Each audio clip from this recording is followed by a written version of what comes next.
고린도전서의 개요를 설명하겠습니다. 기록자는 바울이며 기록 시기는 주후 55년경입니다. 성격은 교회를 위한 편지입니다. 이 서신의 이름은 바울의 편지인 헬라어로 프로스 코린디우스 알파입니다. 바울은 2차 선교 여행을 하면서 이곳을 방문해서 교회를 세우는데 이 교회는 주로 이방인들이 주축이었으며 유대인들도 있던 큰 교회였습니다. 고린도는 로마 사람들의 통치하에 있던 항구 도시로 죄와 방탕이 가득한 사악한 도시였습니다. 주제는 은혜에 관한 책이며 교회 내부 문제의 해결책, 실제적인 문제에 접근한 실천신학입니다. 목적은 교회 내 분열, 교회 내 분쟁, 교회 내 무질서, 그리고 불신앙적 행위에 대하여 답변하는 방식으로 편지를 썼습니다. 거룩함이 사라지고 사랑이 식어가는 오늘날 고린도 교회의 문제가 발생하고 있습니다. 핵심장은 13장 사랑과 15장 부활입니다. 핵심절은 다만 우리가 신비 속에 있는 하나님의 지혜를 말하노니 이는 하나님께서 세상 전에 우리의 영광을 위하여 말씀하신 감추어진 지혜니라. 2장 7절입니다. 핵심 단어는 지혜입니다. 핵심구는 모든 일을 품위 있게 하고 또 질서 있게 하라. 14장 40절입니다. 고린도전서의 그리스도는 죽은 자들의 첫 열매입니다. 영적 교훈은 모든 선물을 얻기 위해 그리스도께로 나오라입니다.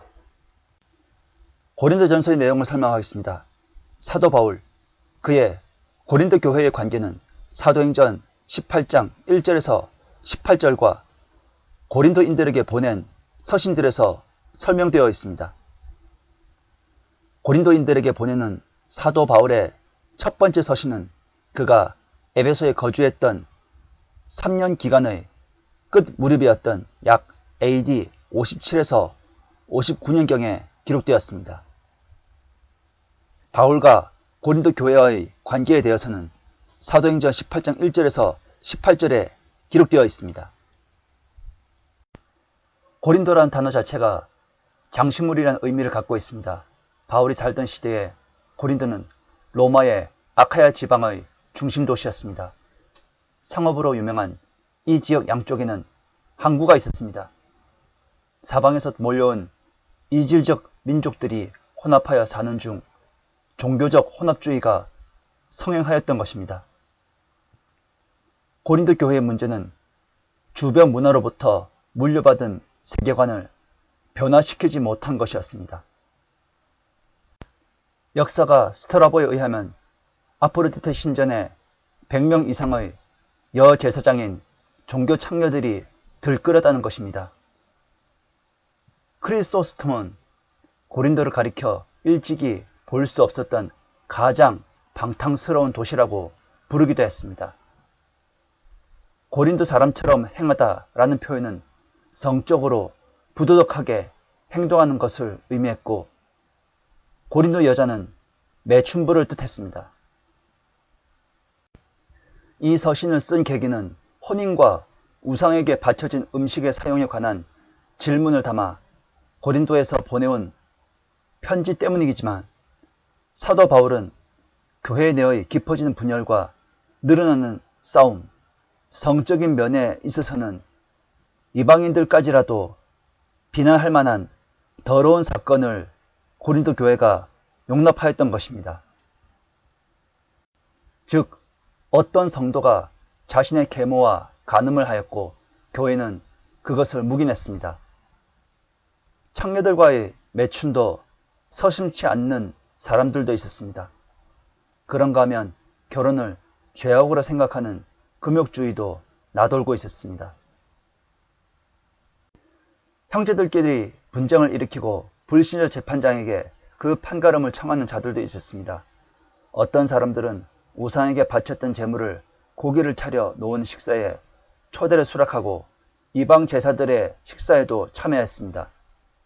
애찬식에서 성도들의 차별 통보를 듣고 그 때문에 훨씬 더 많이 걱정하고 있었습니다. 바울이 서신을 보냈던 7 교회들 가운데 고린도 교회가 가장 육신적이었습니다.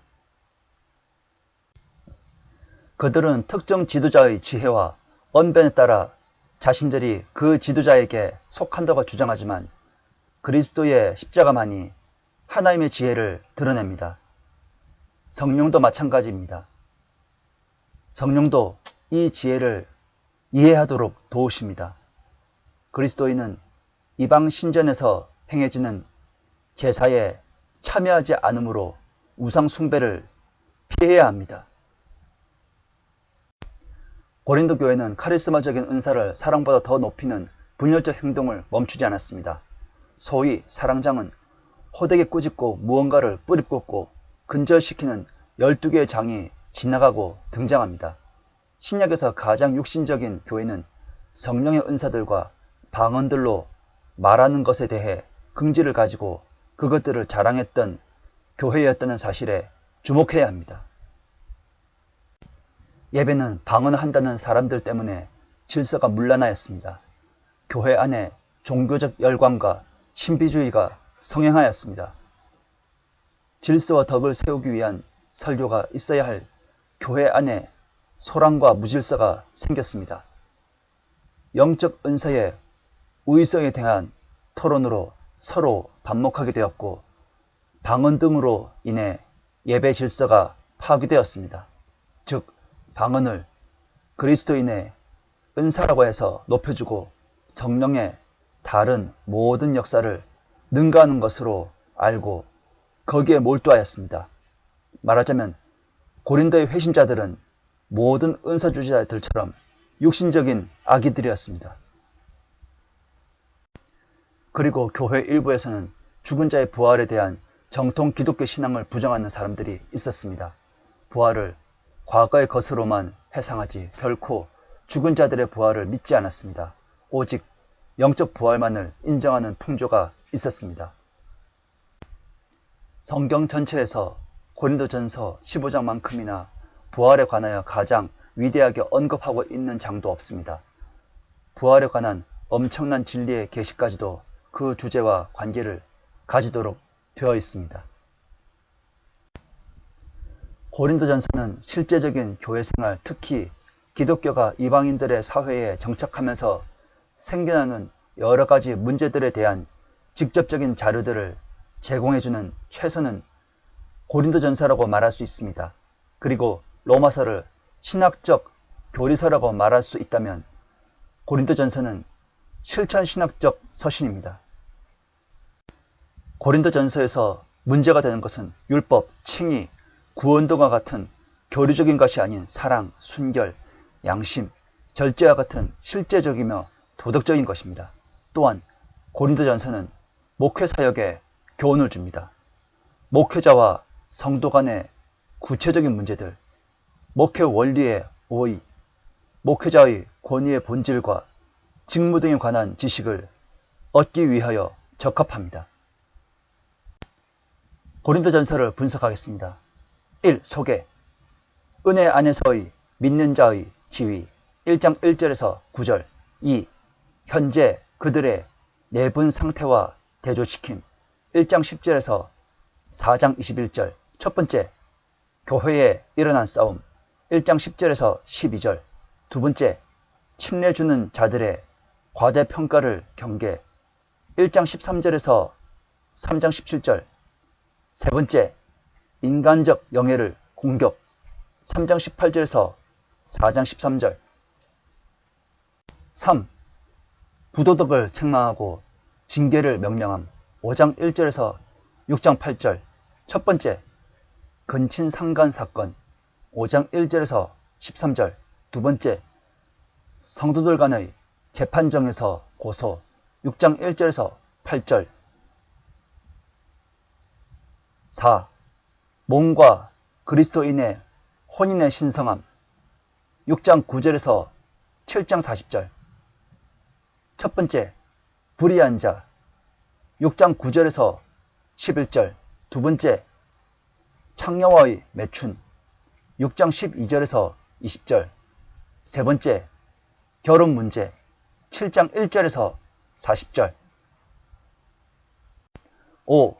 음식과 그리스도인 자유의 한계. 8장 1절에서 11장 1절. 6. 그리스도인의 질서와 주의 만찬 11장 2절에서 34절. 첫 번째, 여자들이 베일을 쓰는 문제 11장 2절에서 16절. 두 번째, 주의 만찬을 바르게 시행하는 문제 11장 17절에서 34절. 7. 그리스도인의 몸인 교회와 그리스도의 사역에 관계된 영적 은사들 12장 1절에서 14장 40절. 8. 죽은 자들의 부활 15장 1절에서 58절. 9. 특별한 지시와 문안 16장 1절에서 24절. 첫 번째, 위로금에 관하여 16장 1절에서 4절. 두 번째, 바울의 여행 계획 16장 5절에서 12절. 세 번째, 마지막 권면 16장 13절에서 14절. 네 번째, 마지막 부탁 16장 15절에서 18절. 다섯 번째, 인사와 축도 16장 19절에서 24절입니다.